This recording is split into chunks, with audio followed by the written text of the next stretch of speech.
What's up, guys? Mickle here, and there are some new theories floating around that the reason why so many different people are attacking the XRP community right now is because there is inside information that there is about to be a settlement in the Ripple SEC case.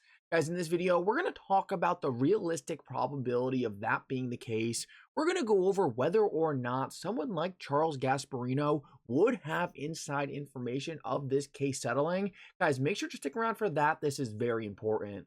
Guys, towards the end of the video, we're also going to talk about why tomorrow is an absolutely massive day for XRP holders. For those of you who don't know, guys, tomorrow is the official Flare airdrop. We're going to talk about what I am doing. Am I buying Flare? Am I selling the Flare that I am getting airdropped to me? Guys, in this video, we're going to talk about that, so make sure to stick around for this whole thing.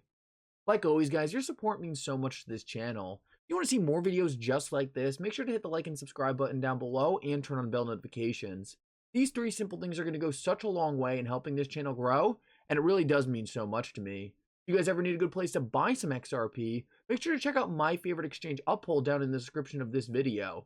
Guys, Uphold has been blowing it out of the water recently. They have so many great new features such as an XRP debit card and really easy staking. So guys, make sure to sign up for Uphold if you haven't already using the link in the description of this video.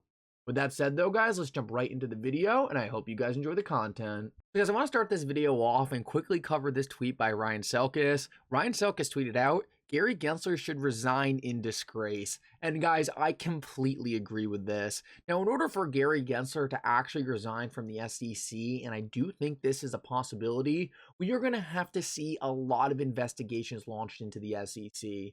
For those of you guys who don't know, Gary Gensler used to work at the CFTC, and he was doing similar things at the CFTC back in the day to what he is doing now. Now, obviously, it didn't relate to cryptocurrencies, but guys, he pissed off a lot of people when he was at the CFTC, and he actually had investigations launched into the CFTC when he was working there. Now, guys, Gary Gensler's response to these investigations was not to stay at the CFTC and help out. Instead, he packed his bags and left. He left the CFTC right as the investigation started kicking off and just dropped out of government entirely.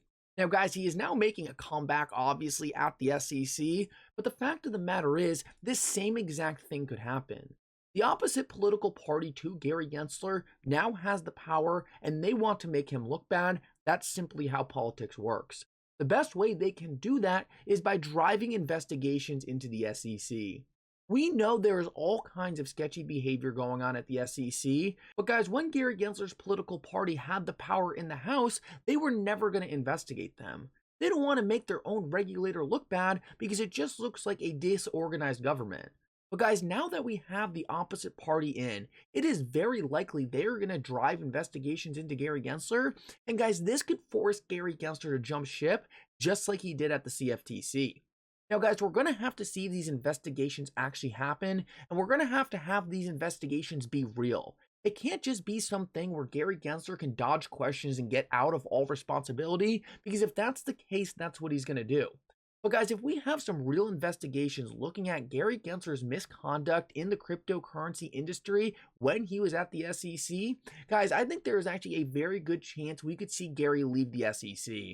Now, guys, this would be extremely bullish. Because if we got an SEC commissioner in there that actually liked cryptocurrency, guys, this would be so bullish for the market, and we can see this whole regulatory enforcement thing by the SEC just fall off a cliff. So guys, I do agree with Ryan Selkis' tweet that Gary Gensler should resign in disgrace. I just wanted to give you the backdrop for how that could happen, and the fact that it actually is pretty realistic, but we need some investigations to finally take off. So guys, now I want to move on and talk about something else that is pretty interesting, because I have seen a lot of people talking about this as of recent, so I just wanted to address it.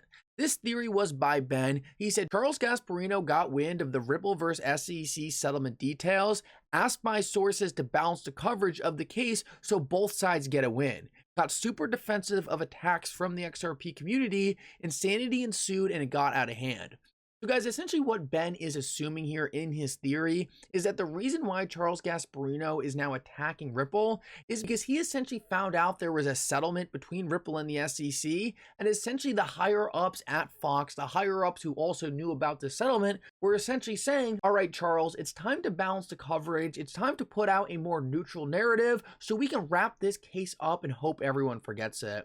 Now, guys, unfortunately, I really don't think this is the case, and it's for a couple reasons. So, guys, first of all, there is no way when there is a settlement in the Ripple SEC case, it is going to be leaked to the lower reporters like Charles Gasparino the second it happens.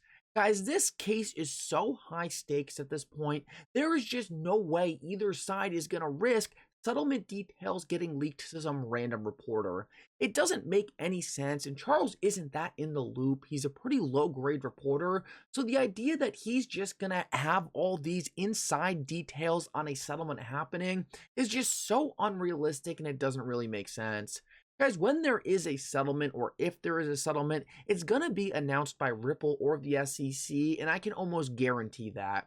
We saw the same exact thing happen when this case was brought. We saw Ripple announce the case was going to be brought, and then we saw the SEC reaffirm it. We didn't see anyone coming out reporting the fact that this case was going to happen, and guys, I have a feeling it's going to finish the same exact way. Now, guys, another reason I simply don't think this is the case is because Charles Gasparino actually knows a lot of people at the SEC, and I have a feeling what is actually going on here is the people at the SEC that Charles knows are essentially giving him things to report that are in line with the SEC's narrative. So then when Charles goes to report these things, the XRP community is exposing him for having a biased narrative that doesn't make sense based on things the XRP community has already found. Guys, understand the SEC thinks we're dumb. They don't understand how much we know, so they're telling Charles, oh, tell him the Hinman stuff is a conspiracy theory, and we're calling out Charles saying we know it's not. We already have proof it's not. So guys, us reacting to Charles' BS reporting is just pissing him off, and that's why he is suddenly turning against Ripple. At the end of the day, I think that is a lot more realistic than Charles having some inside information. Guys, he is just not in the loop enough to actually know about a settlement. And guys, I guarantee you when a settlement does happen, we're likely going to know about it before someone like Charles. So guys, unfortunately, this settlement theory is just one that I am not buying. Now, of course, you guys know I do think a settlement is probable in this case. When that is going to happen, guys, it's impossible to tell. I think Attorney Fred had the best idea. I think the most likely scenario is that we go all the way to summary judgment. Ripple and the SEC find out what the ruling is, and then they settle behind the scenes. Guys, essentially the SEC would tell Ripple, hey, we're going to sue you again unless you settle right now. And they can't actually sue Ripple again. What they would do is appeal Judge Torres' ruling. Ripple doesn't want to go through with another couple years of this case. Ripple will settle. XRP today is not a security. Ripple will get dinged with some sales. I think that's the most likely outcome, but guys, let's see what happens. I want to finish this video off on a very positive note, and guys, that is that we finally get Flare launching tomorrow.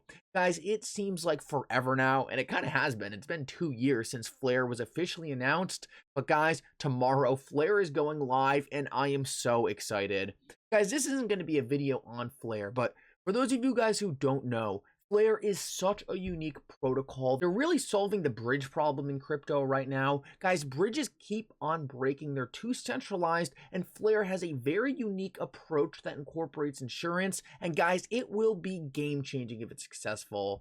Now, guys, I want to talk about the Flare tokens themselves because I know a lot of people likely weren't around for the Flare airdrop. And guys, if you feel like that, just know you're not alone. Even Jeremy Hogan tweeted out, since I missed out on the Flare snapshot, barely, can anyone point me in the right direction to purchase some tomorrow? Or should I wait? I understand this is extremely lazy of me, but it is a Sunday after all. So guys, what I have to say about this, and I do think this is pretty important. No one knows if the price is going to go up or down at launch. If you're buying the token at launch, you need to understand that you need to be there for the long term. Guys, trying to guess if it's going to go up or down is a loser's game. You have to be in the mentality that this is something you're going to buy more of if it goes down. If it's going to go down and you're going to panic and get mad, guys, that is not going to work. You have to expect it's going to go down. So if you're going to buy at launch, understand it's likely going to go down. And the main reason why we know it will likely go down is because we know what happened to the Songbird price. Guys, if we take a look at the Songbird price all time, we can see that Songbird was launched, people slowly started to get their tokens, they moved them to exchanges and dumped them. Now guys, if you were buying Songbird at the top, you lost out on a lot of money. But if you were slowly averaging into Songbird and you were able to accumulate a lot at the bottom here, well guys, you're probably looking pretty good for when Songbird takes back off. I just don't want people to be all rushing in at the start. Guys, that's when most of the attention is going to be on Flare. All the traders are going to be in there trying to flip stuff. Guys, just be patient. This took a couple months to play out. It didn't just drop off a cliff. It didn't just shoot to the moon. You have to give it some time and just be ready to slowly average in. Now, guys, I am not selling my airdrop. I am going to be accumulating Flare slowly over time. I think it's game changing, and I think if Hugo does what he says he's going to do, this is going to be one of the most important projects in all of crypto. So guys, let's see how it plays out. I'm just happy to finally be getting my tokens. I'm happy to start delegating, and I'm happy to see the Flare network really just create its own community and become its own thing. So guys, for those of you who are getting the airdrop, congratulations. I know you've been waiting a long time just like me. And guys, if you're not getting it, don't worry, just create a strategy, stick to it, and don't get too into price. No one knows where it's going to go in the long term, but guys, I can guarantee you any price of any crypto right now, if successful, the price action right now is not going to matter. It's going to be worth so much more in the future. Don't freak out about being down 45%, 50%. Timing these things are impossible. Guys, just accumulate. Anyway, guys, I hope you enjoyed this video. If you did, make sure to like and subscribe. It really does help this channel out so much. And for now, Mickle out.